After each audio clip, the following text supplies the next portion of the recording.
una serie de webinars que nombramos Estrategias de Sostenibilidad para las Edificaciones. La primera sesión estuvo a cargo de Funcagua, en donde hablamos sobre la situación del recurso hídrico en la región metropolitana. Para quienes se hayan perdido la parte número 1, vamos a colocar en el chat un link en donde pueden pues ponerse al día de qué fue lo que platicamos la semana pasada. El día de hoy, con el apoyo de el Guatemala Green Building Council y el arquitecto Andrés Prera, hablaremos sobre el manejo del recurso hídrico en espacios construidos. Guatemala Green Building Council es una organización no gubernamental cuyo fin es promover las buenas prácticas de diseño y construcción sostenible, generando una transformación en el mercado inmobiliario en Guatemala. Andrés es miembro fundador del Guatemala Green Building Council y actualmente parte del Consejo Consultivo. Es un reconocido arquitecto que cuenta con una maestría en Administración Urbana en la Universidad Técnica de Berlín y actualmente es cofundador, director de diseño y consultor de sostenibilidad en Enviro Group, primera empresa dedicada a la asesoría y construcción de proyectos certificados LEED en Guatemala y Centroamérica. Andrés, oficialmente te doy la bienvenida y te agradezco desde ya tu apoyo y colaboración y pues por compartir también tus conocimientos y lo que vamos a recibir hoy sobre pues cómo podemos manejar mejor el recurso hídrico, ¿verdad? Te cedo el micrófono y la pantalla. A toda la audiencia les solicitamos que mantengan su micrófono en mute y por favor el chat está habilitado para que si quieren hacer preguntas puedan irlas escribiendo en el chat y al finalizar la sesión de la charla vamos a dar un espacio en donde podemos ir respondiendo a todas sus consultas. Así que Andrés, bienvenido.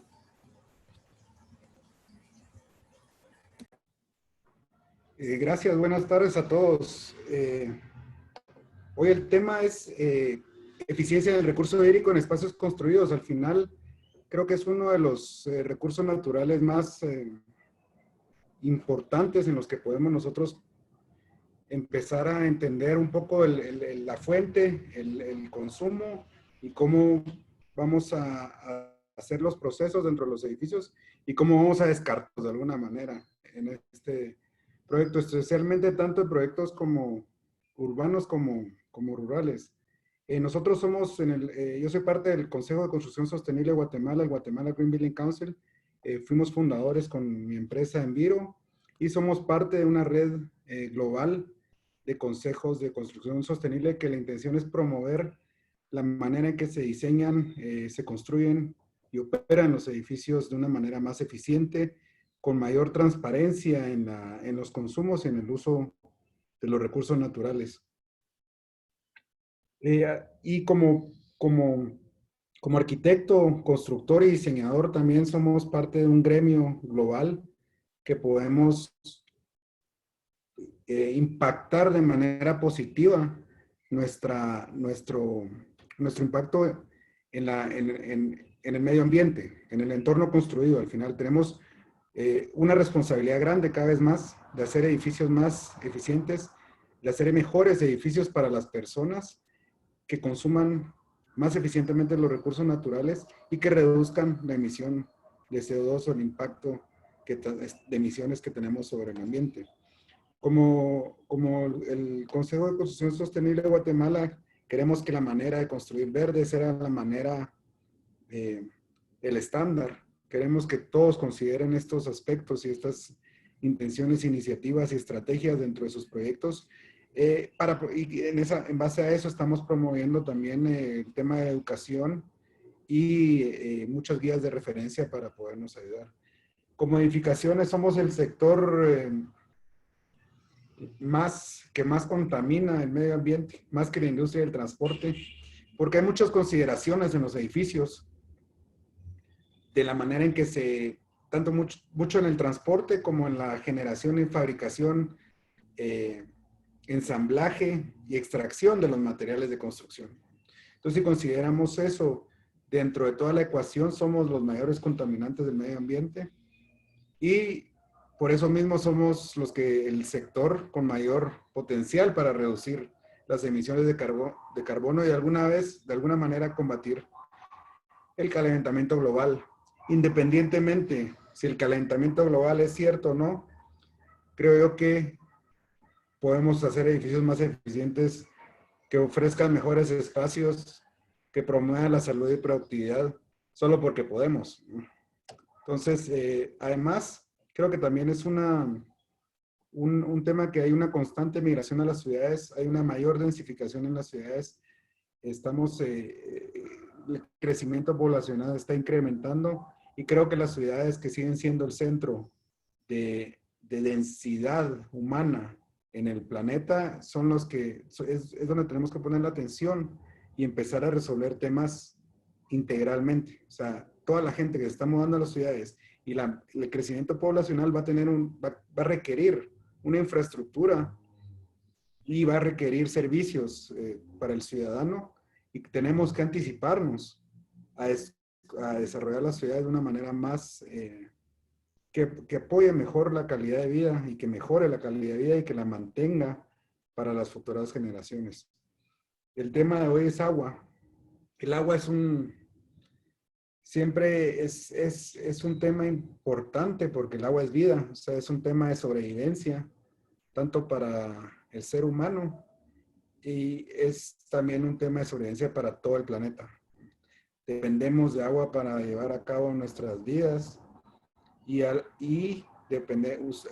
un recurso que usamos diariamente.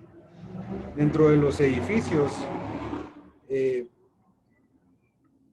hay muchas maneras de hacer uso eficiente del agua, pero creo que si lo vemos como que de raíz, el agua es un servicio ambiental, ¿no? Parte de los servicios ambientales es alimentos, materiales de construcción, medicinas, oxígeno, agua. Si vemos eso, ¿cuánto nos cuesta? ¿Cuánto nos cuesta la manzana del árbol? O sea, los servicios ambientales en este caso son gratis. El agua no está monetizada porque es un recurso natural.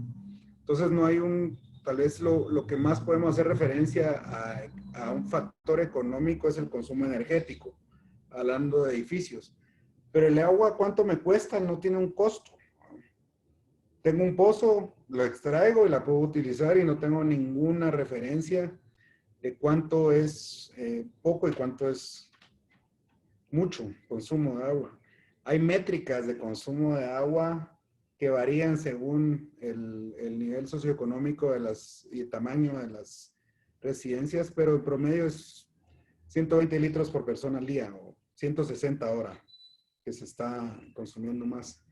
Entonces, yo creo que lo que tenemos que empezar a ver no solo es, hablando del tema de la ciudad de Guatemala o de Guatemala como país, se percibe una escasez universal de agua a nivel planeta, a nivel país, se percibe una escasez a nivel ciudad y la intención es, bueno, tenemos unos recursos, no son recursos ilimitados, son finitos y cómo combinamos la demanda, el consumo responsable, la infraestructura eficiente versus la extracción. O sea, queremos el mejor servicio de agua y la mejor calidad de agua y el agua 24 horas, pero ¿qué tanto estamos dispuestos nosotros a hacer en el lado privado o en el lado que nosotros nos compete como diseñadores o como puramente la cultura del día a día de cómo llevo mi vida?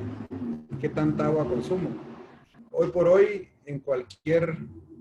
la mayor cantidad de lugares, yo me puedo duchar 3 horas y no va a haber un costo. O me puedo echar 5 minutos y el costo va a ser relativamente el mismo, o no va a ser una diferencia en costo. Entonces también tenemos que velar por el consumo de agua potable, que yo la uso a diario, todos la usamos a diario. Tenemos es un factor mínimo del total de abastecimiento de agua global. Hoy tenemos solo 0.25% del agua total del planeta Tierra es potable y de esa consumimos a diario 120 litros por persona promedio. Son 60 doble litros. O sea, se pueden imaginar eso, tal vez más como referencia en doble litros. Voy a diario a comprar 60 doble litros y al final del día ya me los acabé. Y ese costo todavía no se tiene monetizado porque es un servicio ambiental que la naturaleza nos lo da gratis. Y también hay un factor también de desperdicio de agua, ¿no? Que tiene mucho que ver en la manera que yo consumo agua, o sea, un factor cultural o de comportamiento. Si vemos una gota por segundo, que hay muchos chorros y muchos lugares donde se ve ese goteo, al final del día, además de lo que ya consumí, estoy desperdiciando 30 litros. Entonces, de los 60 que compré, puede hacer que en mi residencia todavía estoy con 15 más y al final del día ya me los acabé. Y también hay otro factor que se llama la huella hídrica, que es cuánto de todos los productos que yo consumo, cuál es el factor de agua que se utilizó para generar esos productos. Si vemos aquí, para generar 1 litro de cerveza, se requieren 5.5 litros de agua. Para 1 kilogramo de arroz, 2.500 litros. Para mantequilla y así. Entonces, para una taza de té, por ejemplo, son 2.5 litros. Entonces, si queremos ahorrar agua, yo creo que a veces es mejor tomar cerveza que té o café. Y estos son factores que nosotros no los percibimos porque no tenemos ese conocimiento. No es tanto como el valor nutricional de los productos, ¿verdad? Donde tenemos un cereal tiene 21 factores, indicadores que nos dicen, bueno, cuál es la transparencia de este producto, cuál es el contenido, cuáles son los ingredientes. Y uno de esa manera puede decidir qué tan buena es la decisión de ese producto o mala, y cómo me va a impactar como ser humano. Y el agua, en el sentido de los productos, no sabemos cuánto se consumió para generar ese producto que tenemos. Entonces también hay poca transparencia en la manera que nosotros percibimos el recurso. Y ya entrando a los edificios, también tenemos muchos consumos en los edificios que no son necesariamente de requerimiento de agua potable, pero hoy por hoy los estamos haciendo potable. ¿Por qué? Porque podemos. Hoy el agua de un edificio convencional, regamos con el agua, con la misma agua que sale de los lavatrastos, la misma agua de la ducha, la misma agua de los inodoros y la misma agua de los lavamanos. Es la misma calidad de agua, con la misma que nos lavamos los dientes, la estamos usando también para manejar aguas negras. Y los jardines, aquí en esta gráfica lo podemos ver, es el 30% de consumo. Y las plantas no necesitan agua clorada y increíblemente limpia. Más, creo que a veces es un impacto negativo si lleva mucho cloro el agua, ¿no? Entonces, si vemos las plantas, lo único que necesitan son lluvia para subsistir. Las plantas nativas y endémicas, las de la región, solo necesitan la lluvia y con eso están todo el año y producen. También tenemos el 20% de aguas negras. Este consumo no se necesita que sea con agua potable. Este sí, las lavadoras, regaderas, grifos, y todavía tenemos 10% de fugas. Entonces, yo creo que lo que tenemos que empezar a pensar como diseñadores es cuál es el impacto de nuestro diseño, qué podemos integrar en la infraestructura del edificio para hacer un uso de agua que no es necesariamente potable, podamos utilizar agua no potable, ¿no? Y fuentes de agua no potable hay varias también. O sea, la principal es la lluvia, las secundarias son aguas grises, que son las de duchas, lavamanos y lavadoras, y la tercera son aguas negras. Entonces, si puedo empezar a entender qué usos, si tengo un jardín y quiero que sea grama, porque me gusta, porque tenemos un concepto también que los jardines son como campo de golf y los jardines bonitos son como campo de golf, también tenemos un impacto en el consumo de irrigación y son 30%. Entonces, 1/3 de lo que uso ya se fue. Y el otro 20% para completar el 50% se va en aguas negras. donde no necesito agua potable.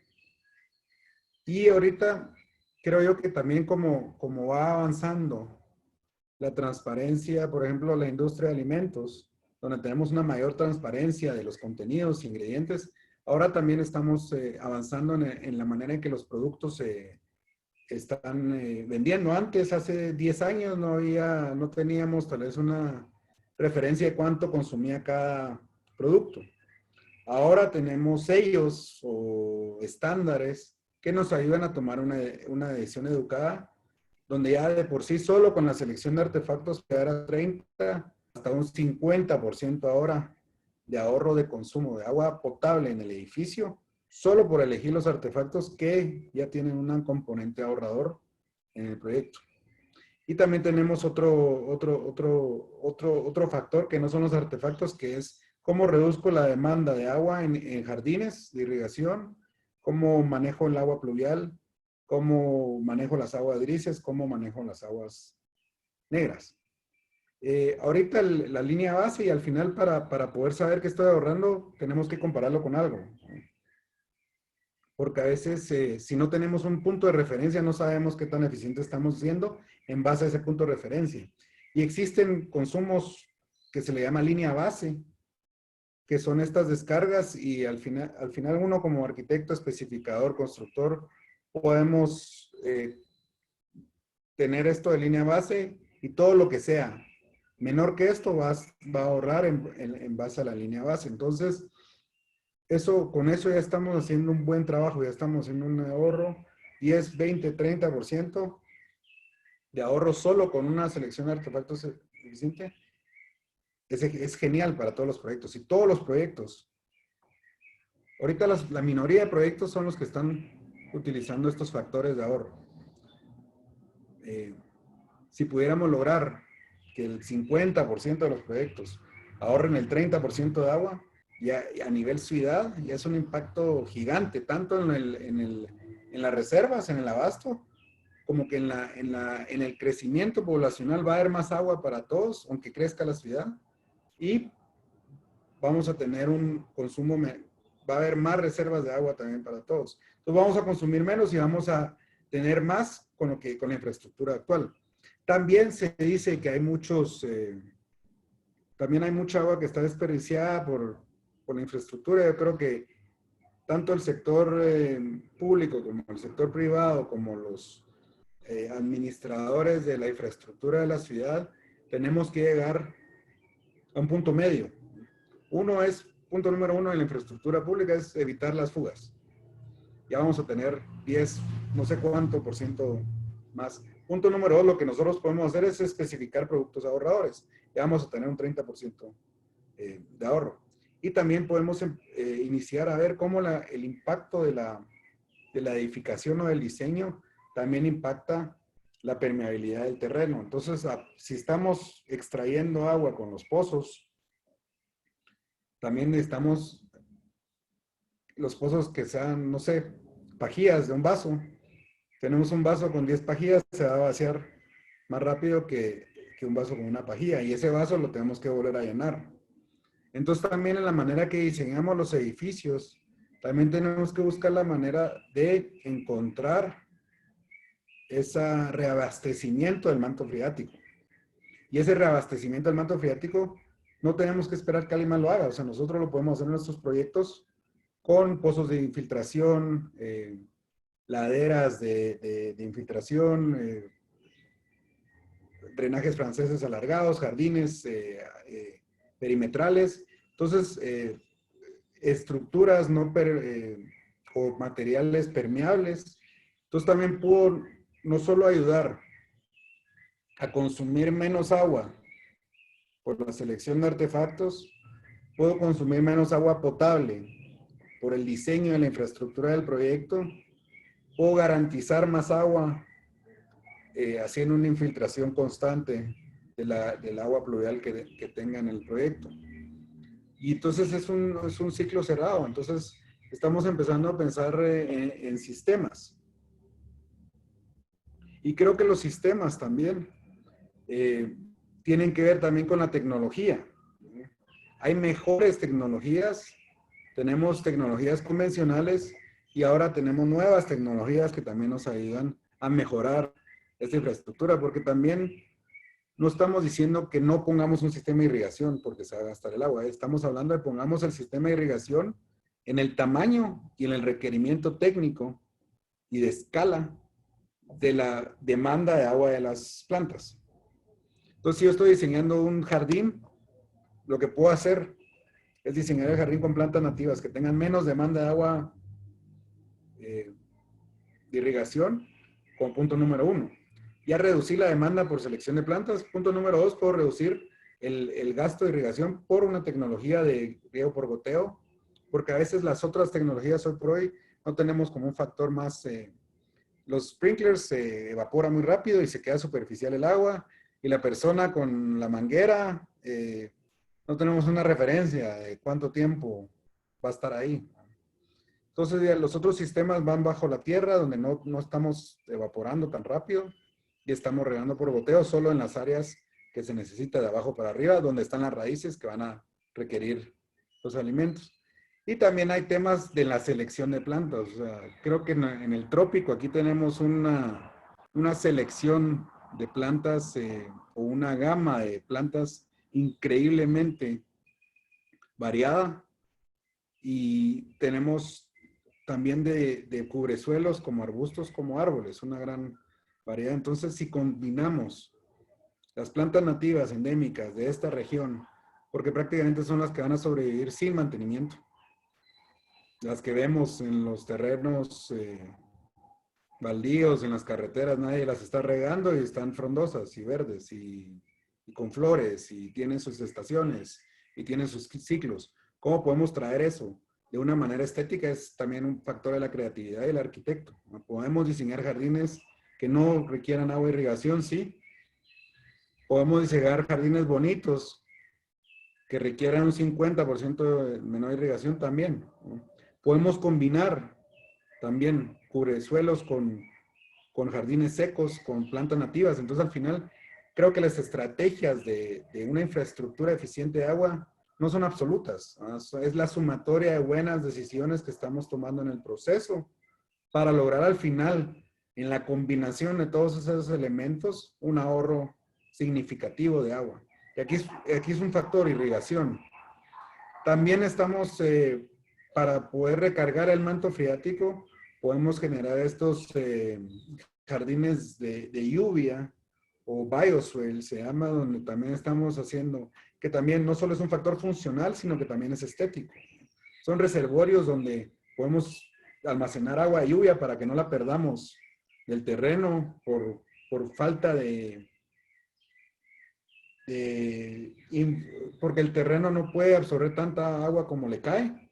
Los podemos ayudar a los terrenos a generar estos jardines de lluvia donde podamos tener reservorios de agua y asegurarnos que la estamos también infiltrando dentro de nuestro sitio, porque si nosotros nos hacemos cargo del 100% de la lluvia que cae en nuestro terreno y lo estamos infiltrando en nuestro terreno, ahí estamos ganando, ¿no? Y es un factor importante de beneficio para el proyecto donde estamos habitando. Entonces, el tema principal, el factor principal es en la integración de los elementos que estamos pensando. Entonces, los insumos es una parte importante. ¿De dónde viene el agua? Viene de pozo, viene una infraestructura municipal. ¿Cuánto me cuesta el agua? ¿Cuánto me cuesta la del pozo? ¿Qué tanto voy a consumir dentro del proyecto? Y la que voy a descartar, si la puedo volver a usar o no. Entonces también puedo hacer edificios descarga cero. Hay países que parte de la regulación es descarga cero. Yo tengo que hacerme cargo del 100% del agua pluvial que cae en mi terreno. ¿Cómo? Es cuestión de la infraestructura, la tecnología, las ingenierías que nosotros hagamos. Lo puedo combinar con reservorios con jardines de lluvia, con reservorios de agua pluvial, con pozos de infiltración o reutilización de agua pluvial. Entonces, ahí voy quitando porcentaje de volumen de agua. Y también vemos si ponemos una superficie, tenemos un terreno de 100 metros cuadrados y ponemos una superficie impermeable de 100 metros cuadrados, estamos teniendo el 100% de la velocidad con el 100% de volumen del agua pluvial que los tenemos que hacer cargo. Y si lo tiramos a la descarga, prácticamente si todos estamos haciendo eso, vamos a sobrecargar la infraestructura también municipal o la que nos toque tener. Entonces yo creo que hay que ver, vemos mucho en el diagrama unifilar, en el diseño de electricidad, y también creo que tenemos que ver esto como un ecosistema construido, el tema de agua. Yo creo que hay que verlo de la misma manera porque así lo entendemos mejor. Y un diagrama como este nos ayuda mucho a comprender esos factores que les hablaba. Uno es de dónde viene el agua. Si puedo combinar pozo propio más infraestructura municipal o de Empagua en nuestro caso, donde puedo combinar también una separación de redes, que podamos manejar las aguas negras solo de los inodoros. Estamos haciendo una planta de tratamiento más pequeña, donde podemos manejar las aguas grises de los lavamanos, de las duchas, donde tenemos una planta de tratamiento mucho menos, con un menor tratamiento, porque las aguas grises hay que tratarlas solo a un nivel primario para poderlas reusar en irrigación, por ejemplo. Entonces, ¿cómo empezamos a tener esas fuentes de agua de lluvia, de agua pluvial, de agua potable, de agua no potable, de las aguas grises, de las aguas negras, de la recarga del manto hídrico, y cómo esa interacción de todos estos elementos funcionan como un ecosistema construido, como un sistema de venas y arterias dentro del edificio, que nos aseguremos que todos los elementos van a tener suficiente agua, pero que sea de la fuente y el tipo de agua que es la necesaria para utilizar. Y si combinamos todo eso dentro de la proyección de diseño, puede decir, ok, ¿cuál es el costo? Bueno, tiene un costo. El costo es inicial, el día 1. Pero el costo, ¿cuál es el costo de hacer este tema de resiliencia y ahorro a lo largo de 50 años que yo quiero que mi edificio dure 50 años o 100? ¿No? Y quiero que mi edificio sea más resiliente y ahorrador, porque si hay escasez, este edificio va a ser más eficiente y va a tener más recurso natural. Siempre va a ser una situación de gana-gana. Entonces, si lo estamos viendo al día 1, sí, tiene un costo en infraestructura, hay que hacer una doble red. Y la planta de tratamiento son 2, pero son 2 más pequeñas. Y la bomba de recirculación es otra, pero una bomba de un edificio comparado con el costo total del edificio es despreciable. Y si logramos hacer esto el día 1, esta decisión, que solo una vez la podemos hacer por cuestión de espacio. O sea, el edificio en operación, hacer una doble red ya es mucho más complicado, es mucho más costoso. Entonces, día 1 lo hacemos. Lo mismo podemos hacer con energía. Día 1 invertimos en eficiencia energética. Día 1 invertimos en eficiencia en el consumo de agua. Todas estas decisiones. Y día 1 también podemos invertir en el envolvente eficiente, o sea, en una ventanería eficiente, una protecciones, un edificio bioclimático. Si esto lo hacemos el día 1, esas decisiones nos van a tener un beneficio a lo largo de 50 años. Si yo lo veo día 1, sí es un poco más lo que tengo que invertir, pero a 50 años esto se vuelve totalmente... El retorno es increíble. Y también podemos ver otro tipo hay hasta plantas, si tuviéramos más terreno, mientras más terreno tenemos, también podemos hacer más estrategias. Hay hasta plantas de tratamiento con bioremediación, que es a base de plantas. Lo que estamos recreando es un flujo como que si fuera un río, ¿no? Tenemos diferentes sedimentadores, diferentes infraestructura, diferentes filtros por piedras o por arenas, y si tenemos suficiente espacio hasta podríamos hacer una planta de tratamiento totalmente biológica. Y como estrategias también yo creo que la oportunidad de esta infraestructura de agua y de jardines y todo lo que consume es cómo hacemos para que este proyecto mejore el terreno en el que está ocupando. ¿Cómo hacemos para que este edificio genere su propia agua, 100% de su agua? ¿Cómo hacemos para que este edificio trate 100% de sus aguas? ¿Cómo hacemos para que este edificio infiltre el 100% de sus aguas? Y además de todo esto, estamos promoviendo la biodiversidad, porque con plantas nativas también tenemos flora y fauna nativa. Y si unimos esto, estamos promoviendo la biodiversidad en las ciudades. Entonces vamos a promover la polinización, que eso nos beneficia a todos. Vamos a promover las aves, el hábitat para aves. Vamos a promover los insectos. Si logramos promover insectos, tal vez tenemos menos mosquitos, ¿no? Y vamos combinando todo esto en recrear un ecosistema natural y proponer un ecosistema construido que se asimila, que trate de asimilar esta interacción de todos los elementos para un beneficio integral, holístico, a lo largo de la vida del edificio. También otra manera de hacer reservorios como pantanos construidos, que si tenemos terreno puede ser un amenity o parte de un jardín, de plazas, donde en época de lluvia se llenan y esos reservorios se quedan llenos 3, 4 días y podemos complementarlos con vida, con peces y ranas y plantas que también ayuden a oxigenar el agua. Entonces no es agua estancada. Entonces, ¿cómo hacemos para recrear los pantanos, las lagunas o esta infraestructura eficiente? Es en el momento que entendamos las fuentes de esa agua, entendamos los procesos del consumo de esa agua y cuál es el uso que tenemos de esa agua una vez habiéndola usado. Entonces, ¿cómo cerramos ese ciclo? Entonces tenemos que hacer un pensamiento sistémico para asegurarnos que todo lo que estamos nosotros diseñando y consideremos fuente, proceso, desecho y recirculación, vamos a cerrar el ciclo en muchos elementos. Y así vamos a poder ser más eficientes y más ecológicos y al final creo que los edificios necesitan generar este tipo de soluciones y no dependamos, no tengamos una codependencia absoluta de la infraestructura que nos ofrece la ciudad. Creo que como edificio hay mucho, como proyecto independiente hay mucho que podemos hacer.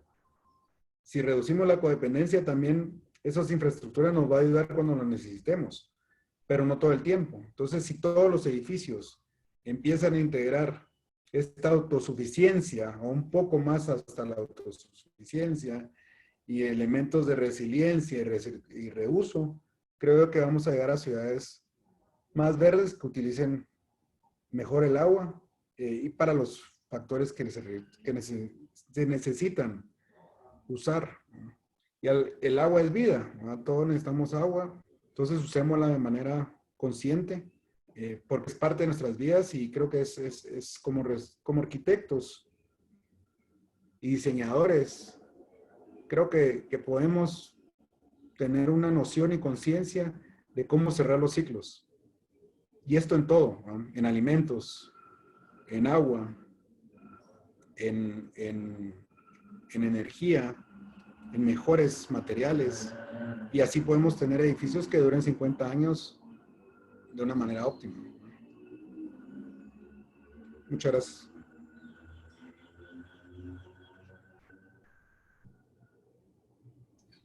Buenísimo, gracias Andrés por todo lo que compartís. El chat está abierto para las preguntas. Por favor, quienes tengan alguna pregunta que compartir, la pueden escribir aquí en el chat.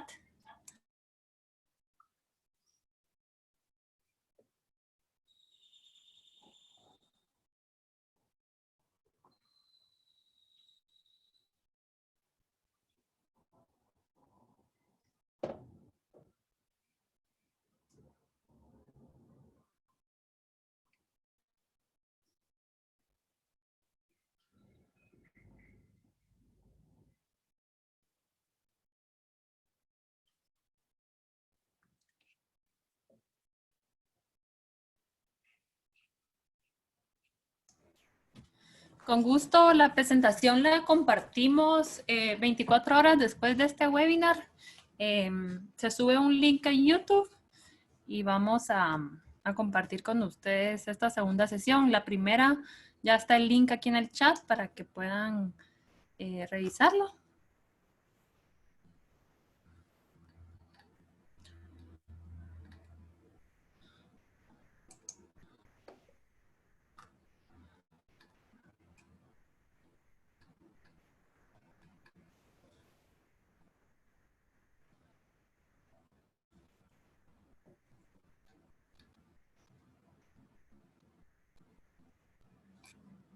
Andrés, tal vez en lo que se animan aquí a preguntar, nos puedes compartir en tu experiencia en LEED, digamos, en tema de recurso hídrico, ¿cuáles son las consideraciones a tomar para certificar un proyecto?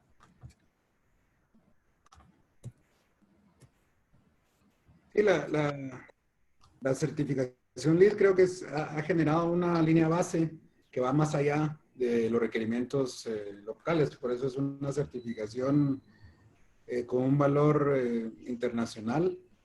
Y la certificación LEED busca justo esto, o sea, tener una línea base y compararnos con esa línea base para poder tener un edificio más eficiente en el consumo de agua. Habla mucho de la selección de artefactos, creo que ese es el factor número uno. Habla mucho del abasto de ese 30% que es usualmente el consumo de los jardines. Entonces, hemos integrado en el equipo, en el proceso integrativo de una certificación LEED, creo que hemos trabajado con varios especialistas y cada vez hay más especialistas que ayudan mucho a esa sumatoria de ideas y soluciones. Lo que queremos es dejar un edificio eficiente, pero también yo creo que es un tema de proceso, ¿no? Nuestra experiencia es si tenemos un buen proceso, tenemos un buen producto. Y ese proceso es una sumatoria de personas resolviendo un problema. Entonces, tratar de anticipadamente tener al equipo correcto es uno, ¿no? Eso es lo más importante en un proyecto. Que integren esas soluciones, cómo unimos el dimensionamiento de la tanque de irrigación, no lo podemos definir si no sabemos qué tipo de plantas van a haber. Entonces, nuestra experiencia es, tengamos un equipo correcto, integremos, respetemos el proceso y démosle el tiempo al proceso para resolver estos temas mientras antes mejor, porque el costo es menor de resolverlos anticipadamente y se puede integrar dentro de la infraestructura o el análisis financiero de los proyectos sin ningún problema, porque porcentualmente el porcentaje de esta infraestructura o de estos gastos es mínimo comparado a un montón de otros factores del proyecto. Si los integramos de una manera temprana, muchos de estos factores a veces se empiezan a jalar de otros rubros y al final paran siendo sin costo, pero si los integramos en un proceso tarde del proyecto, todo lo vamos a ver como un sobrecosto porque ya tenemos la línea base definida, ¿no? Entonces, la certificación LEED promueve mucho el trabajo en equipo, promueve mucho el proceso integrativo, promueve mucho hacer un proceso correcto para tener las soluciones y los resultados adecuados para ese tipo de proyecto, porque las estrategias son nuevas para cada proyecto, o sea, no hay una regla universal que funcione para todos los proyectos, al igual que el diseño arquitectónico. Pueden ser 3 edificios de oficinas, pero todos van a tener diferentes características y consideraciones. Entonces, las estrategias de sostenibilidad es como los colores verde de la pintura. Tenemos 120 tonos y al final tenemos que llegar al tono adecuado de verde oscuro, verde intermedio, verde claro, que ese proyecto le tenga un beneficio económico, social y ecológico.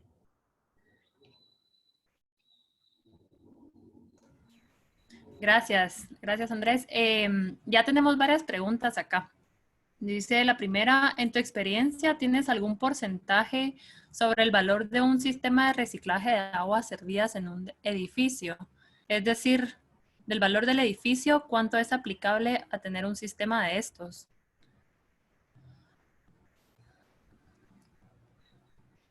Sí, va a depender del tamaño del edificio y el estándar del edificio. Porque también los acabados es un rubro pesado, pero si estamos hablando en el rubro de infraestructura de agua convencional, llamémosle artefacto, en ese rubro, si tenemos un rubro de todo lo que me gasté yo en la infraestructura de agua del edificio, y le voy a agregar una reciclaje, le voy a agregar la doble red, yo creo que va a ser un 30-35% más de ese rubro. Y ese rubro versus el costo total de la obra es mínimo. O sea, es un 30% de un rubro pequeño. Buenísimo. Depende. Justo la semana pasada nos presentaban un caso de un edificio que su pozo se había secado, ¿verdad? Entonces, podríamos comparar esta inversión versus lo que te costaría al final quedarte sin agua y pedir pipas todos los días. O sea, es algo insostenible. Tenemos aquí a... Sí, seguro. O sea, tenemos a Estuardo Sarti, él lo he visto aquí en todos nuestros webinars, entonces gracias por estar ahí siempre pendiente y participar. Consulta, ¿qué opinas de los sistemas de urbanos de drenaje sostenible? SUDS. Sistemas urbano drenaje sostenible. O Sustainable Urban Drainage Systems. Bueno,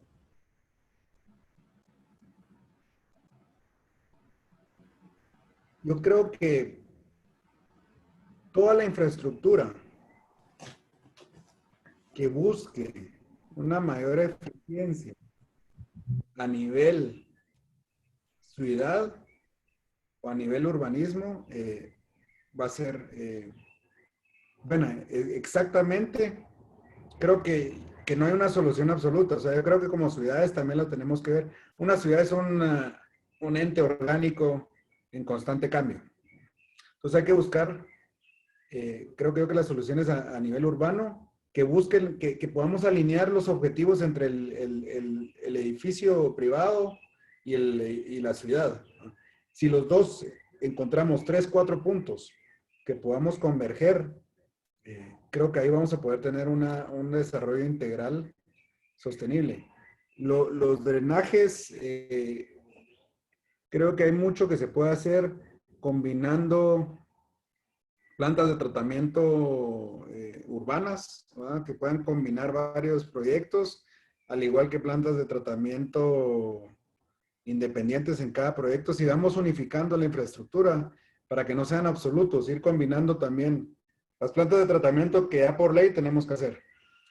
De esas aguas también todas las descartamos y se va, y una vez sale de nuestro edificio nosotros no sabemos a dónde va. Entonces, ¿cómo hacemos también para llegar a un acuerdo con la infraestructura urbana, con el proyecto independiente, para que ambos tengamos los mismos objetivos? Eso es todo lo que nosotros buscaríamos.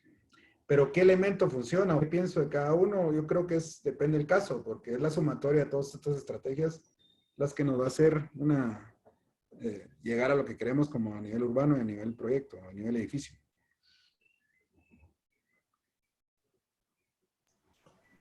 Ok. Nos hacen la pregunta Valentina, que estudia en Barcelona y que pues por eso conoce los reglamentos de construcción sostenible en España, pero quiere saber si existen algunas normas a tomar en cuenta para Guatemala conforme a cerramientos, parámetros ambientales, análisis de temperaturas base. No, pero ojalá hubiera. Yo creo que es algo que tenemos los especialistas, tenemos que buscar la manera de empezar a mejorar esos estándares. Ahorita no hay un estándar de eficiencia en el consumo de agua, por ejemplo.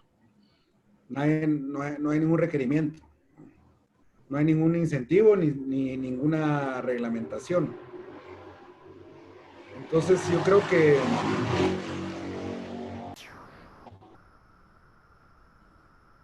hay que buscar esa mejora continua de subir la línea base. Aquí en Guatemala, creo que las ciudades europeas tienen mucho trayectoria de estandarizar y seguir evolucionando conforme van avanzando en el crecimiento de las ciudades, ¿verdad? También hay muchas ciudades que ya toparon y necesitan encontrar maneras de seguir siendo, seguir ofreciendo los servicios básicos para el ciudadano. Entonces, creo que en esa evolución constante estamos ahorita trabajando. La municipalidad creo que también lo está viendo de esa manera el equipo actual, donde sí creo que hay una apertura en la búsqueda de esos beneficios, incentivos para poder mejorar el consumo de los recursos naturales a una escala más grande. Ok. Nos consultan sobre una idea de instalar un cisterna de rotoplas de los grandes en el primer sótano de un edificio de 5 niveles para recolectar el agua de lluvia y posteriormente utilizarlo en los jardines. ¿Qué piensas de Sí, esta idea? yo creo que la idea es buenísima. Creo que es mejor poderlo...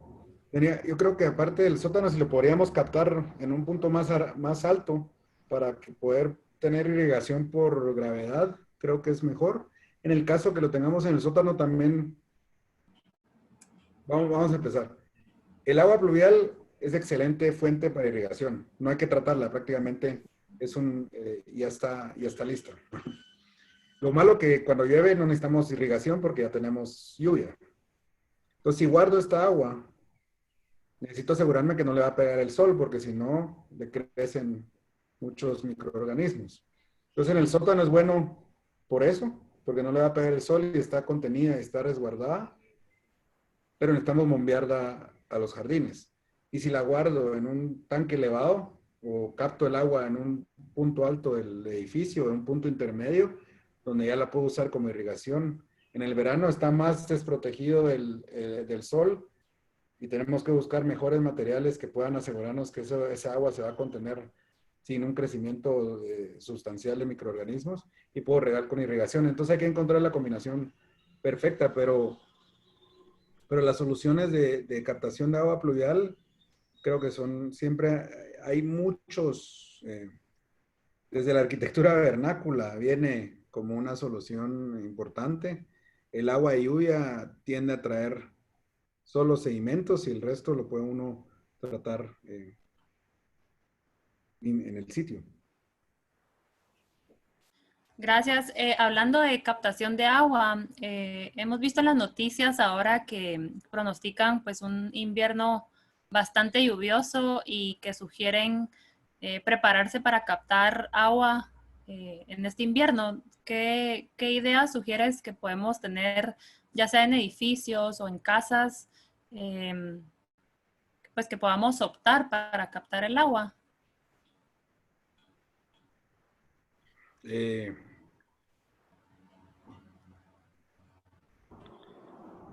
es una buena pregunta, pero creo que hay mucho hay un tema de la infraestructura que ya está construida. Creo que podríamos ubicar, hay un caso que se llama el dosificador, ¿verdad? Que prácticamente entre edificios después de cierto tamaño tenemos que tener un dosificador porque la infraestructura municipal de agua pluvial que hoy por hoy la unimos con las aguas negras, no se da abasto. Entonces, para agua pluvial tenemos que poner un dosificador que es una cisterna. Algo que podemos hacer para todos los edificios que ya están construidos es que ese dosificador lo volvemos un reservorio de agua pluvial.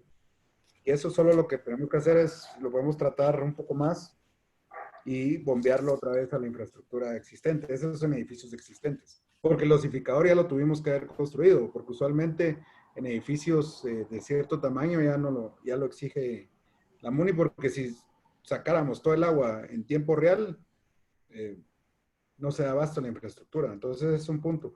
Y en proyectos nuevos, sí, siempre hay que considerarlo.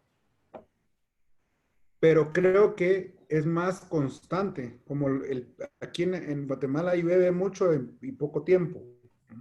Entonces esa curva de volumen y velocidad de agua en superficies impermeables es muy alta. Entonces tenemos que hacer una infraestructura muy grande para poder captar esa agua. Entonces yo creo que hay que combinarlo con varias cosas. El agua pluvial la necesito consumir e infiltrar. Eso es consumir en jardines, infiltrarla en el terreno. Esa es una infraestructura, una estrategia muy buena, con azoteas, jardín y todo. Y después yo creo que la fuente más constante de agua que podemos reutilizar, que no es lluvia, son las aguas grises, ¿no? Lavamanos, duchas, lavadoras y drenajes de aires acondicionados, por ejemplo. Esas sí son un abasto constante porque una vez ya está ocupado el edificio, esas aguas grises son relativamente, hay un promedio, no como la lluvia, que ¿no? Llueve mucho y después hay una sequía, después vuelve a llover un montón y llueve por semanas. Entonces es muy inconsistente. Entonces yo creo que tengo que buscar antes el abasto de agua más con una, una métrica más constante como las aguas grises. Después también lo puedo combinar con agua pluvial cuando llueva y poder tener esa infraestructura combinada. Yo creo que eso es clave, pero en edificios existentes yo creo que construir una cisterna de agua pluvial es prudente, pero creo que lo mejor es separar las aguas grises. En edificios existentes ya no se puede mucho porque ya están construidos, pero en edificios nuevos yo creo que sí se puede integrar todo de una manera más fluida y más integral. Gracias. Nos piden un ejemplo de descarga cero dentro de los proyectos que hayas trabajado. Descarga cero, justo estamos haciendo es un centro de distribución donde por las condiciones y por el tamaño del terreno y por el- el- la capacidad de infiltración del terreno, prácticamente el 100% del agua que cae en ese terreno se va en pozos de infiltración. Entonces, eso es un ejemplo de descarga cero, porque el terreno lo permite, ¿ah? Pero también tenemos que ver cómo resolvemos todas esas variables. ¿Ah? Si el terreno lo permite y tenemos siempre un tope que permite. Entonces, es esa sumatoria de soluciones que hablo. Si topo la infiltración del terreno, después lo que me sobra, no sé, es un 30%, tengo jardines, ya reduzco un poco más el agua pluvial porque están consumiendo los jardines. Y de ahí me sobra un 30% más que lo puedo poner en un reservorio. Y el último 10% lo descargo. Entonces al final son varias estrategias las que hacen la descarga cero. Y si no se puede, la hago yo. O sea, si descarga cero uno es infiltrar 100%. Y descarga cero también la puedo hacer con un montón de estrategias para llegar a usar el 100% del agua. Pero el agua pluvial necesitamos terreno y necesitamos un terreno que absorba, ¿no? Y que no pierda también la capacidad de valor soporte del terreno, ¿no? Porque si no, hay que combinarlo. O si tenemos terreno, también podemos llegar al agua pluvial a estas pantanos o reservorios de agua natural también. Nos consulta, sí, perdón. ¿Cómo podemos mejorar el diseño de los drenajes sanitarios para evitar el uso de los sistemas de bombeo de los mismos? Y hace referencia al proyecto Altius en El Salvador. Uh-huh. El, sí, pero la pregunta es los drenajes sanitarios del proyecto Altius. Los, o sea, da el proyecto Altius como referencia, pero la consulta es cómo mejorar el diseño de los drenajes sanitarios para evitar el uso de los sistemas de bombeo en los mismos. Bueno, pero en drenajes sanitarios depende, el bombeo de drenaje sanitario es cuando la descarga está más alta de donde estamos nosotros drenando. Entonces, lo que hicimos en Altius, por ejemplo, como era un proyecto grande, era separar descentralizar el manejo de las aguas negras en varias plantas de tratamiento que puedan integrar varios edificios. Entonces ahí teníamos una descarga. Podemos hacer paso número uno es tener un artefacto ahorrador.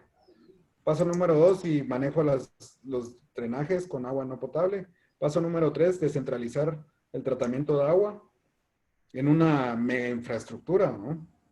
Y paso número 3 es, creo que el bombeo no es el problema, yo creo que es la fuente o el tipo de agua que uso para manejarlos, lo vuelve ineficiente porque es agua potable. Y el bombeo yo creo que si lo uso, va a depender de cuál es la topografía, cuál es la altura y los niveles y las plataformas del proyecto, que yo tenga que bombear o no, y cuál va a ser a donde lo voy a bombear. En Altius teníamos descarga cero porque es en El Salvador y no, la ley nos pide que seamos descarga cero. Entonces ahí todo el agua pluvial se infiltra. Las aguas de drenajes, de aguas negras, todos tienen plantas de tratamiento por clusters o por grupos. Y esas aguas negras se usan 100% de las aguas negras para irrigación porque teníamos unos campos grandes. Las aguas negras, el tratamiento es un tratamiento más que se puede usar para irrigación y al final así creo que resolvimos la eficiencia de los drenajes, pero creo que las bombas donde se necesitan, si es una bomba eficiente y si la red es eficiente, no debería haber ningún problema. Evitarlas es con gravedad.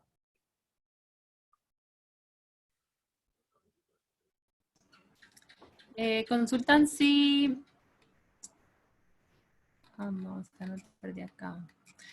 Si se debería legislar el uso del agua de lluvias, hacer obligatorio su uso en edificios.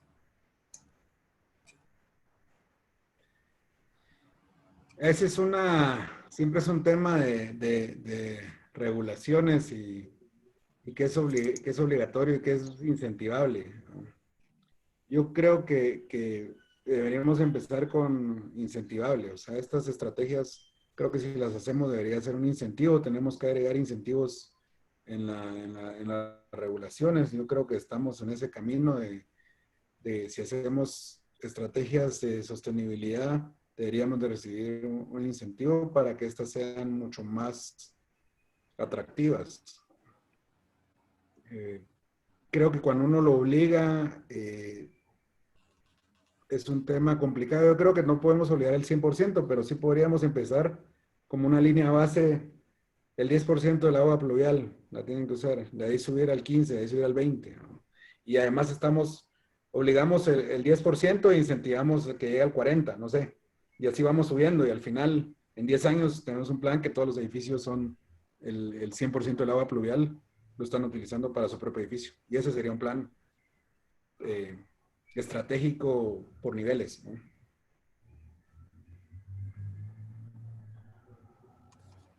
Eh, consultan, dice, tú comentaste sobre que si el edificio ya está construido es más difícil y los requerimientos del MARN exigen la instalación de tratamientos primarios antes de conectarse a los drenajes existentes. Si el edificio ya está construido antes de que se emitiera el reglamento de aguas residuales, ¿cómo proceder?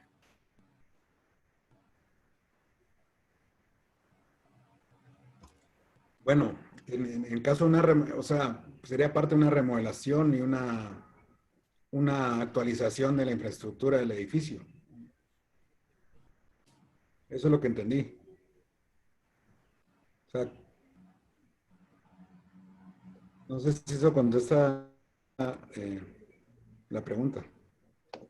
Es sobre la instalación de tratamientos primarios antes de conectarse a los drenajes existentes. O sea, si no lo hicieron Ujú. eh, de inicio, ¿verdad? Si es un espacio ya construido, ¿cómo pueden proceder ante el reglamento de aguas residuales?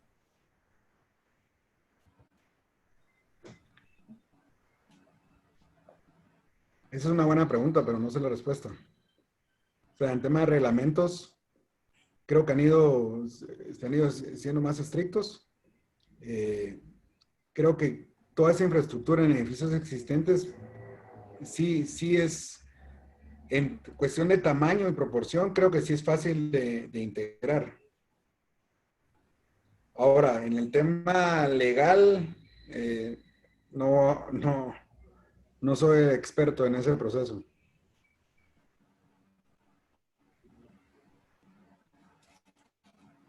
Nos consultan también si crees que la infraestructura de manejo de aguas negras y tratamientos de aguas debería de ser un proyecto conjunto urbanístico o debería de atenderse cada proyecto por separado.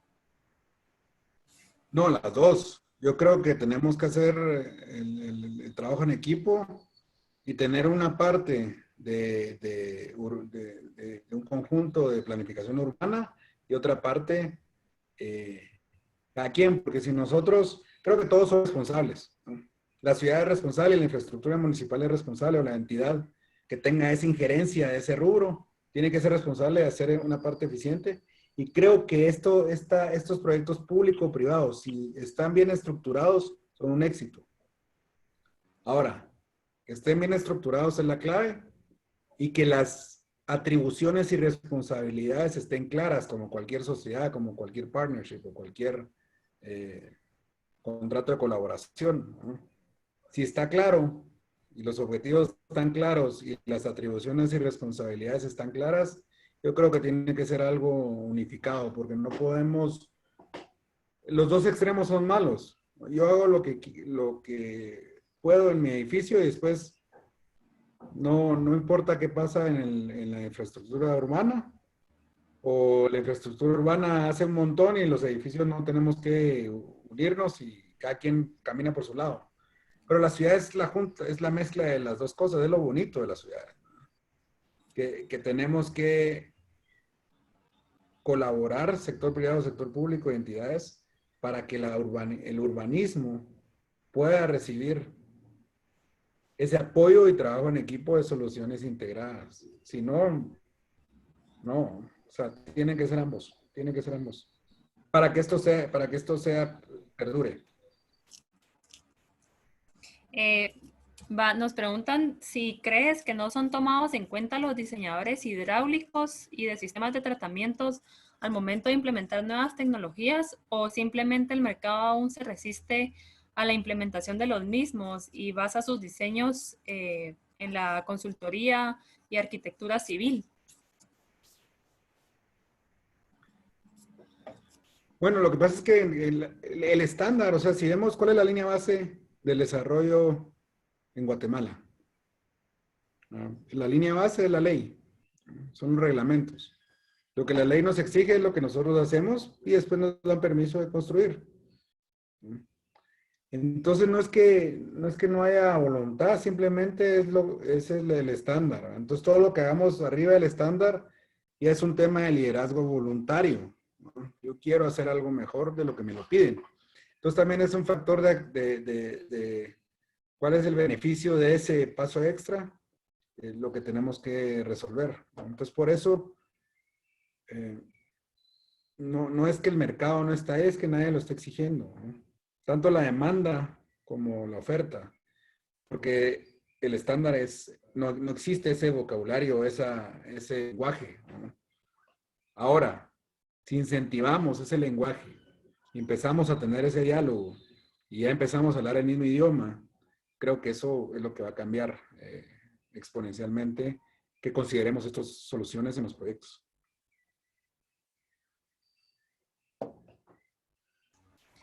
Buenísimo. Tenemos esta última pregunta que te la voy a leer. Dice, ¿qué tanto se conoce sobre la vida útil y la energía utilizada desde la producción hasta la entrega de materiales? ¿En los datos técnicos de algunos materiales ya lo tienen estipulado?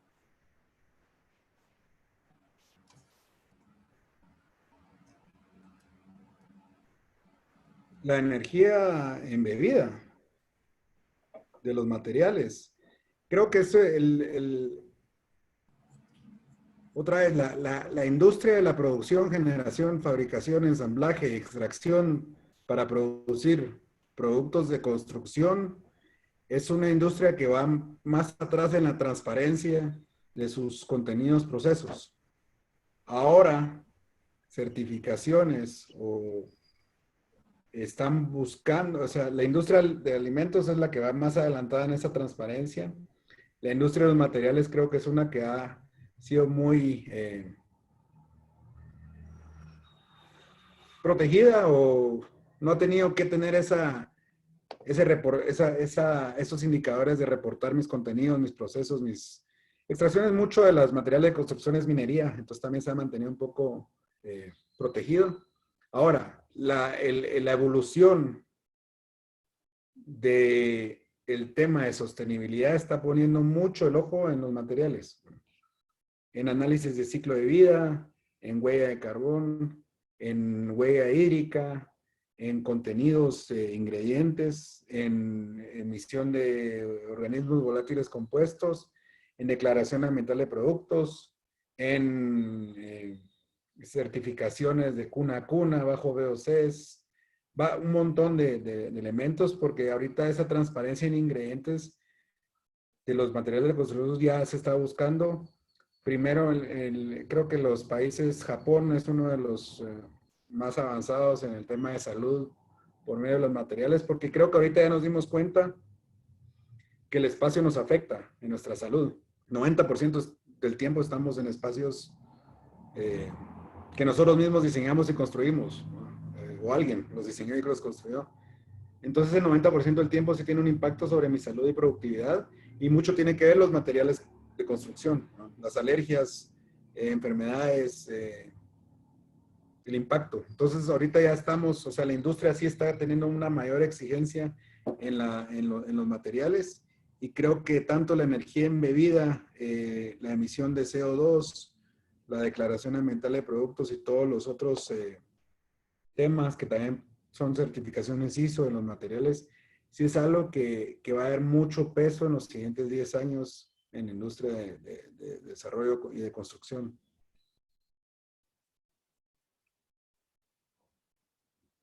Y también creo que también otra cosa es que los materiales también tenemos que tener una noción de qué pasa cuando se terminan de usar, ¿no?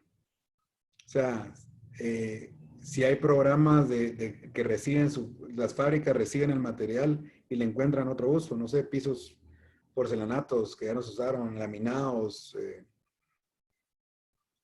recubrimientos, fachaletas, o sea, ¿qué pasa cuando se terminaron de usar en una remodelación? Alfombras ya se reciben mucho, mobiliario también, pero también yo creo que hacia ese lado está evolucionando la industria, hacia mayor transparencia del contenido de materiales para saber en qué estoy viviendo y con qué me estoy rodeando el 90% del tiempo en este espacio, ¿no?, que estoy habitando.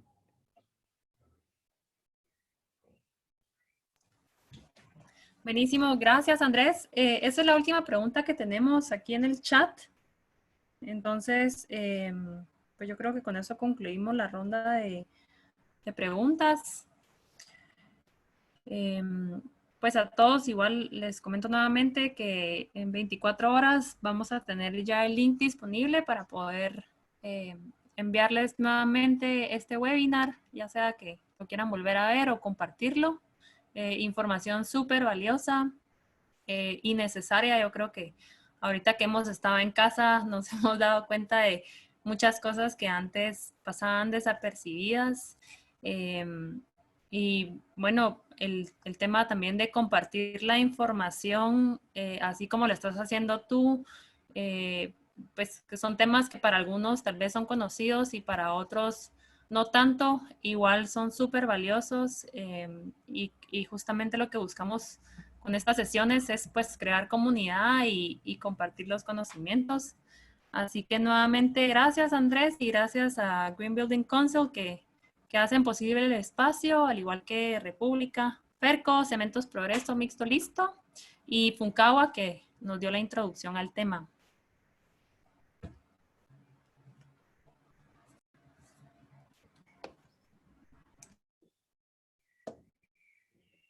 Gracias a todos.